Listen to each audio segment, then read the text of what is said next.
ঢালিউডের জনপ্রিয় অভিনেত্রী পূজা চেরির বাবা দেবপ্রসাদ রায়কে আর্থিক লেনদেন সংক্রান্ত অভিযোগে গ্রেফতার করা হয়েছে। বাবার গ্রেফতার ও উদ্ভূত অনাকাঙ্ক্ষিত পরিস্থিতি নিয়ে সামাজিক যোগাযোগ মাধ্যম এবং বিভিন্ন মাধ্যমে তৈরি হওয়া বিভ্রান্তি দূর করতে এবার মুখ খুলেছেন অভিনেত্রী।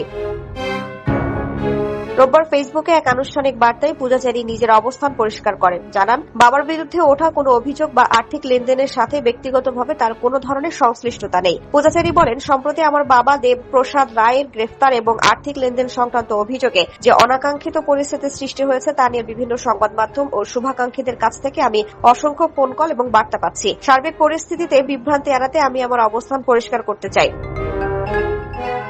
তিনি বলেন, বিগত 10 থেকে 12 বছর ধরে আমি মিডিয়াতে কাজ করছি। অত্যন্ত কঠোর পরিশ্রমের মাধ্যমে নিজের ক্যারিয়ার ও জীবনযাপনের খরচ সম্পূর্ণভাবে আমি নিজেই নির্বাহ করে আসছি। বাবার কোনো ধরনের ব্যবসায়িক কার্যক্রম বা আর্থিক লেনদেনের সাথে আমার বিন্দুমাত্র সম্পর্ক নেই। বর্তমানে কোনো প্রোডাকশন হাউস বা প্রযোজনা প্রতিষ্ঠানের মালিকানায় নেই উল্লেখ করে পূজা আরও বলেন, একজন শিল্পী হিসেবে আমি সবসময় দর্শকদের ভালোবাসা এবং সম্মানের প্রতি শ্রদ্ধাশীল থেকেছি।